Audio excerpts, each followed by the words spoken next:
Bonjour, bonjour, Valérie Béranger-Bexas, société Athéna Traduction. Voilà, nous sommes une agence de traduction positionnée dans les sciences de la vie. Alors, avant de démarrer notre fameuse conférence, on va faire le test du son. Ça fonctionne. Et est-ce que ça marche? Oui, ça fonctionne bien. Bon, bah écoutez, magnifique. Ça fonctionne bien. Nous pouvons démarrer cette conférence.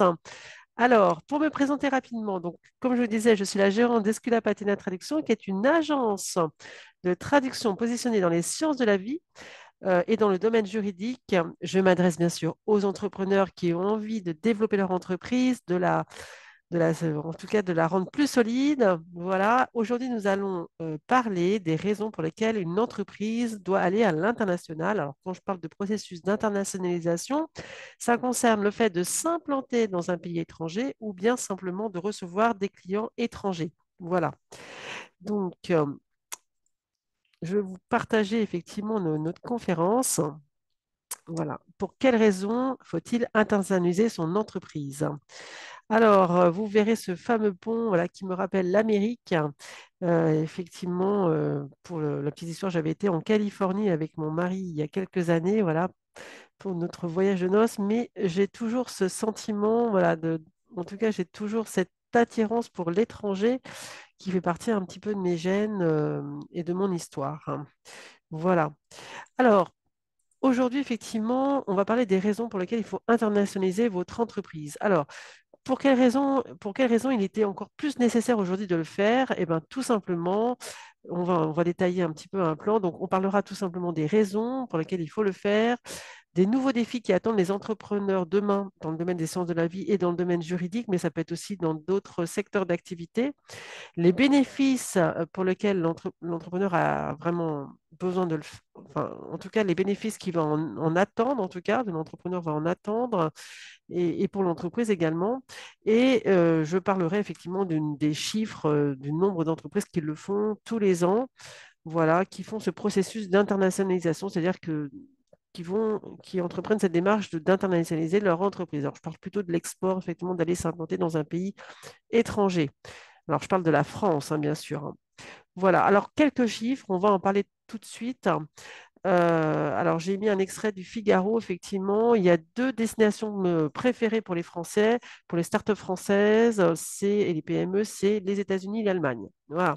Alors, j'ai pris des chiffres qui datent de 2019, mais je pense que ce n'est pas si loin. Je n'ai pas trouvé des chiffres plus récents. Donc, plus de la moitié des projets d'implantation des entreprises tricolores à l'international émanent de sociétés de services, hein. Donc, ça a été décrit par David Lefranc dans le Figaro Magazine.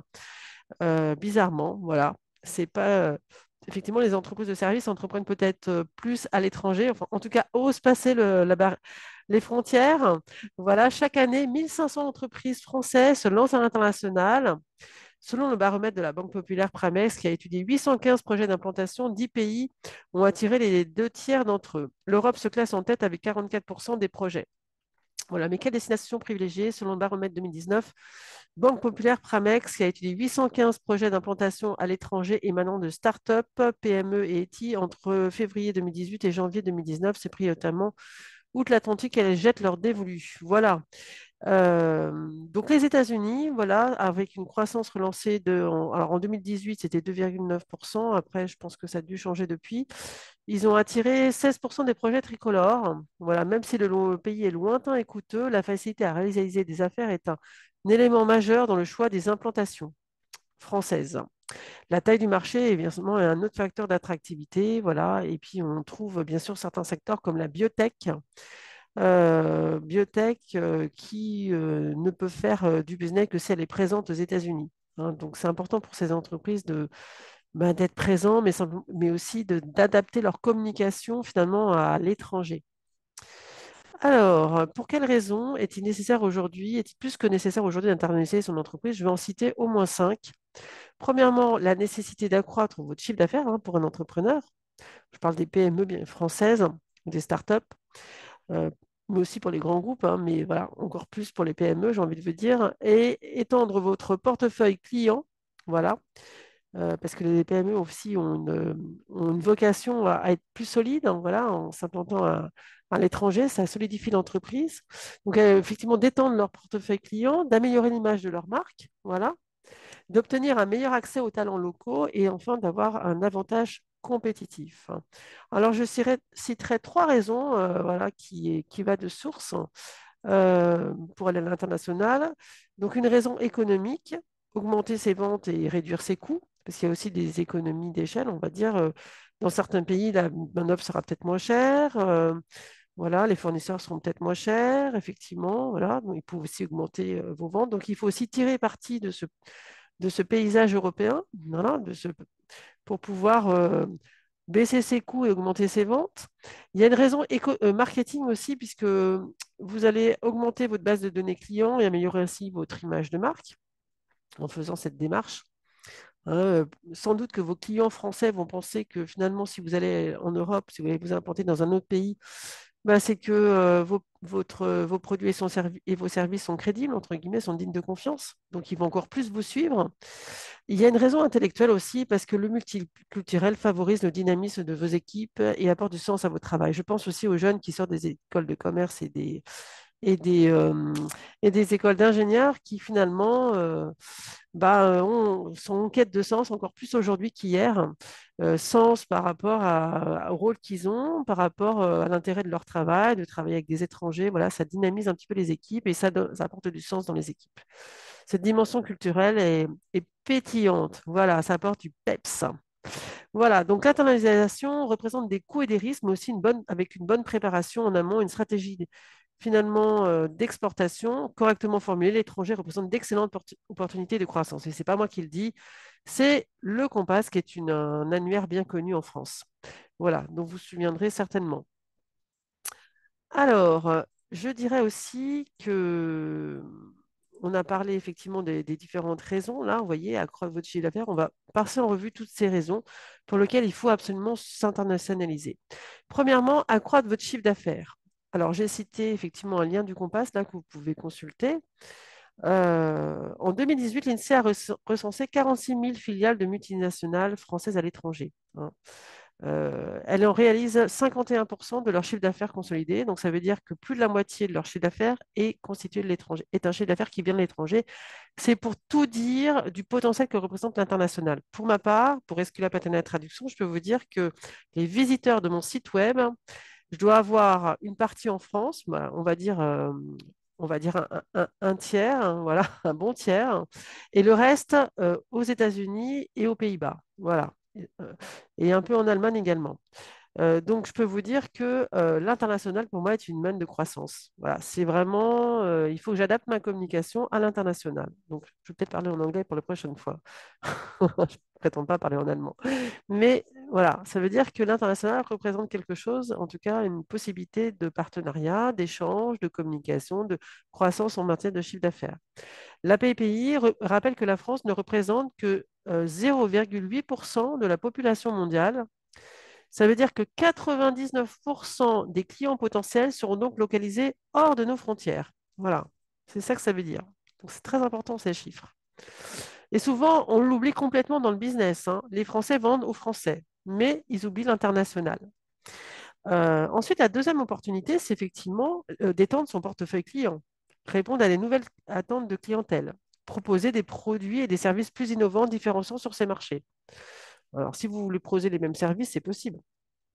Mais à ce moment-là, il faut effectivement enquêter sur les besoins des consommateurs et peut-être adapter un petit peu quand même votre produit et service aux caractéristiques locales.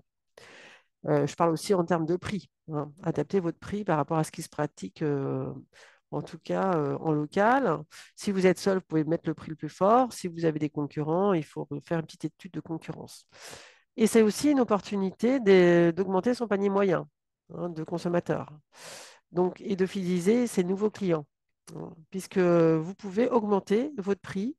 Si par exemple vous êtes dans la chirurgie esthétique, voilà, vous avez des clients qui ont l'habitude de se faire traiter aux États-Unis, ce qui est horriblement cher, hein, ils vont peut-être aller penser à la France pour pouvoir se faire voilà, avoir du Botox, etc., faire des chirurgies un peu moins coûteuses. Et de ce fait, c'est une opportunité pour vous, hein. Donc, il faut traduire son site web en anglais. Ça reste la base. Ça reste la base du commerce, en tout cas si vous voulez augmenter votre chiffre d'affaires et fidéliser et accroître votre portefeuille de clients. Ensuite, l'autre raison à le faire, les autres raisons, c'est améliorer l'image de marque l'image de votre marque, parce que ça donne de la crédibilité à votre marque, voilà, de traduire, en tout cas de votre site web, de traduire vos documents en anglais, en tout cas d'attirer une clientèle étrangère. Puisqu'on se dit en France, bah, finalement, s'il va à l'étranger, ben, c'est que ses produits, ses services sont bons, donc on va encore plus le suivre. Et c'est l'image d'une marque qui est positive et qui réussit. Voilà, je dirais pas avec Carrefour je positive, mais en tout cas avec ma marque je positive. Voilà, ça veut dire que les clients ils vont tous positiver, ils vont tous vous suivre. Vous élargissez aussi le spectre de vos partenaires. Donc, si vos partenaires parlent de vous en local de manière positive, ça va vous apporter des ondes positives, tout ça, hein. Donc, vous allez vendre, vous allez mieux vendre et vous allez plus vendre. Non seulement plus vendre, mais mieux vendre, c'est-à-dire avec une meilleure marge. Et l'autre intérêt aussi, c'est que vous allez pouvoir utiliser des talents sur le plan local, tirer parti de leur réseau, tirer parti de leurs compétences. Et on dit souvent que utiliser des bons talents, c'est fidéliser. Fidéliser ses talents, c'est aussi une gage de confiance pour vos clients, hein. C'est l'image de marque auprès de vos clients. Enfin, vous allez procurer, cela va procurer un avantage compétitif. Donc après, il faut être un petit peu astucieux en tant qu'entrepreneur, cibler des pays où vous n'avez pas ou peu de concurrence dans votre secteur d'activité. En d'autres termes, je dirais de mener une stratégie d'océan bleu. Vous savez que j'adore la natation. Alors, stratégie d'océan bleu, c'est bien sûr c'est pas au sens propre, hein, c'est au sens figuré. Ça veut dire pourquoi finalement se battre dans un océan rouge où c'est la guerre des prix, où il y a X concurrents, alors que finalement, il y a peut-être des secteurs d'activité où vous pouvez mettre le prix de max parce que vous n'avez pas ou peu de concurrence. Voilà. Il y a encore des entreprises françaises qui n'ont pas ou peu de concurrence, hein. Parfois, ils ne vendent pas du tout en France, ils vendent qu'à l'étranger et c'est à l'étranger qu'ils font plus de marge. Donc après, c'est à vous de choisir, hein. Voilà. Si vous voulez, comment vous voulez évoluer dans un stress continu ou avec des ondes positives, un environnement serein en disant que vous avez un super produit et que vous allez pouvoir mettre le prix max à l'étranger, comme vous voulez, ou même que vous allez attirer une clientèle étrangère qui finalement est prête à vous acheter le service. Par exemple, je parlais de la chirurgie esthétique, mais il y a d'autres secteurs d'activité où vous allez tirer parti de cette manne étrangère en fixant un bon prix. En tout cas, un prix qui sera peut-être meilleur pour vous avec une meilleure marge. Et le client, en plus, vous dira merci. C'est ça le comble. C'est qu'il vous dira merci parce qu'il aura payé un prix un peu moins fort que ce qu'il aurait payé aux États-Unis. Enfin, les nouveaux défis que demain vous allez affronter dans les sciences de la vie, dans le domaine juridique, mais ça peut être aussi dans d'autres secteurs. Moi, j'en ai listé quelques-uns. Alors, je me suis rendu sur le site de la BPI, voilà, où les enjeux de demain, les 6 défis à relever. J'en- je parlerai de quelques défis. Premier défi, c'est vivre en bonne santé, puisqu'on a vu avec le Covid, ça a impacté nos vies énormément. Donc, bah, la santé, je dirais que c'est le nerf de la guerre. C'est la première chose que vous devez absolument, sur laquelle vous devez capitaliser, hein. Repenser votre travail en fonction de ça. Et repenser le travail aussi, rendre vos salariés heureux, puisque vous savez que Esculap et Athéna Traduction est une entreprise qui vise à fédérer, en tout cas qui vise à fédérer ses équipes. Voilà, en entraînant ses traducteurs aussi avec elles, en fédérant l'humain autour d'elles. Finalement, il faut aussi penser à vos talents, les rendre heureux, repenser la formation initiale et continue, les faire grandir aussi. Pas penser qu'à vos gains, à vos bénéfices, mais aussi rendre les personnes heureuses autour de vous. Et finalement, redonner du sens au travail en attirant les meilleurs talents. Voilà, repenser la formation continue. Voilà. Tout ça, ce sont des challenges. L'humain, on va dire, l'humain vous attirera aussi euh, de bonnes marges puisque vous allez motiver vos collaborateurs et vous allez faire grandir votre marge. Je dirais que l'entreprise qui réussit, ce n'est pas forcément une réussite économique, c'est une réussite humaine aussi, puisqu'on ne peut pas réussir tout seul. On réussit avec ses équipes avant tout. Donc, il faut fédérer les équipes derrière vous en les entraînant à l'international. Voilà. Alors, quels sont les bénéfices pour l'entrepreneur et pour l'entreprise de le faire? Les nouveaux défis, alors on a parlé des nouveaux défis, voilà, euh, de demain, mais effectivement, les bénéfices pour vous, moi j'en verrai quelques-uns. Je dirais, c'est acquérir plus de visibilité à l'international, renforcer la crédibilité de votre marque, hein, puisque les gens, si vous allez vous implanter à l'international, les gens vont encore plus vous suivre et vous faire confiance. Ils vont se dire, c'est une entreprise qui réussit. Vous allez renforcer le panier moyen, c'est-à-dire que vous allez augmenter un petit peu votre panier moyen. Voilà, vous allez vendre plus cher dans tel pays, dans tel autre pays, etc. Et effectivement à Jean Siwa, qui était auteur de l'import-export. Le Made in France, finalement, est une mention qui profite aux PME hexagonales. La France a une renommée, donc il faut tirer parti de ce renommée. Quand je pense à tous ces agriculteurs qui finalement défilent, etc., pensez à vendre votre marque à l'étranger. C'est là qu'elle sera la meilleure. OK, le distributeur local, il achète à l'étranger, mais vous allez à l'étranger, allez vendre vos tomates, vos, votre savoir-faire à l'étranger, hein. C'est là que vous allez, les viticulteurs, j'en connais qui vont à Miami vendre leur vin. Faites pareil, allez vendre à l'étranger. Les étrangers adorent votre marque, ils adorent la France.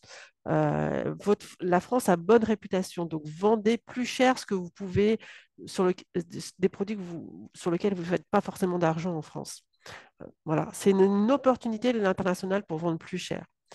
Et enfin, je dirais un intérêt aussi pour l'entrepreneur, c'est de renforcer sa confiance en soi en osant dépasser ses peurs, en allant vers l'inconnu.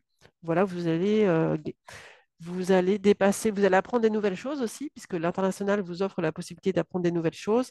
Donc pensez à tout ça, en tout cas à tous ces bénéfices pour vous et pour votre entreprise. Alors, quelles sont les étapes indispensables de cette stratégie export? J'en citerai quelques-unes, voilà, mais vous pouvez aussi vous rendre sur BPI France, qui est un acteur aussi qui permet d'accompagner les entrepreneurs. Et je vous ai mis le lien pour les 8 clés pour réussir à l'export. Alors, je dirais qu'avant toute chose, il faut faire un SWOT de vos forces et faiblesses de votre entreprise. Quelles sont mes forces, quelles sont mes faiblesses? Voilà. Alors, c'est les forces voilà, dans lesquelles vous êtes, c'est là où vous êtes bon. Voilà. Et les faiblesses, ben, c'est là où vous êtes moins bon. Voilà. Donc, peut-être trouver des partenariats là où vous êtes moins bon pour renforcer vos forces. Il faut aussi cibler un ou des pays dans lesquels vous avez des chances de gagner. Faire une mini-étude sur le terrain pour évaluer vos chances de gagner. Ça peut être intéressant. Nous, par exemple, on peut aider les entrepreneurs en construisant un questionnaire pour pouvoir faire cette étude. Voilà. Et faire une mini-étude à l'étranger, dans le pays qui vous intéresse. Je pense à, par exemple, vous, les clients, nos clients, futurs clients en Espagne, pensez à nous pour faire une étude, par exemple, de marché en France. Voilà, on peut faire quelque chose comme ça. Ensuite, il faudra peut-être adapter votre produit, votre service au marché, hein, et même vos prix par rapport à la concurrence, hein. Donc ça, c'est en fonction des résultats de l'étude. Donc ça, il faut prévoir des questions là-dessus dans l'étude de marché. Trouver des partenaires locaux pour vous aider. Voilà, on peut vous aider en la matière et traduire toute votre documentation commerciale, votre site web pour être crédible. Et enfin, vous êtes prêt à vendre. Let's go now. All right? Sans- Donc, pensez à toutes ces étapes. Voilà. Alors, je vous rappelle nos coordonnées à Sartrouville, proche de Paris. Allez, on a une quinzaine de kilomètres à l'ouest, dans l'ouest de Paris.